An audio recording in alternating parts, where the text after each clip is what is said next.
Vendodhja e shtëpisë është në Malishev, por brendia e saj përngjan zyrës ovale të shtëpisë së bardhë në SBA.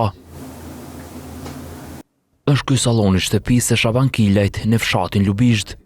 Vet Kilaj për TV tregon se nga i erdhi ideja që dhomës t'ia jap këtë pamje. Ka qenë ideja e dëmeshve me amerikan, po dëshira ka qenë e imja, ideja atyre. Edhe po besoj që pak a shumë i mënu me për shtatën, si shenjë ndirje dhe respekti që kanë bënë ata për kundën shqiptar. Zyra ovale është pikërisht zyra ku në këtë zyre në marrë shumë vendime për popullin shqiptar. Në këndin e majtë të sallonit zë vend fotografia e ish-presidentit amerikan Bill Clinton.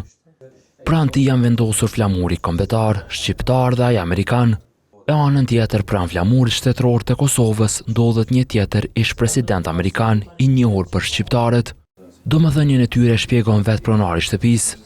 Është koha vitin 1999 kur ai ishte presidenti i Amerikës dhe me shumë vendosmëri dhe guxim arriti ta bëjë aleancën ushtarake njerëzarit që të fillojnë bombardimet kundër jugosllavistë asaj kohe. George W. Bush, nëse nuk gaboj 2007 kur ai gjatë një vizite në Tiranë ku Sali Berisha presidenti ishte kryeministri i Shqipërisë, citoi fjalët: "Do të bie një kohë kur do të themi mjaft është mjaft. Kosova është shteti i pavarur." E në këtë shtëpi të gjitha murët flasin për autoritetin amerikan.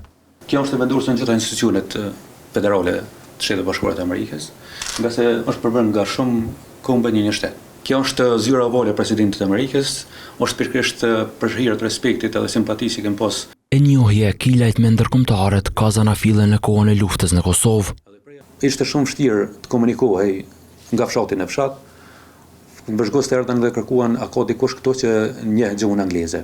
Një i afërt një koshik i kishte treguar që për mua unë një gjuhën angleze, erdhën tek on. Njeriu që solli zyrën ovale në Malishev thotë se bashkëpunimi me ndërkombëtarët vazhdoi edhe pas luftës, kur u bë pjesë e ekipeve të NATO-s në vatrat e krizave në botë.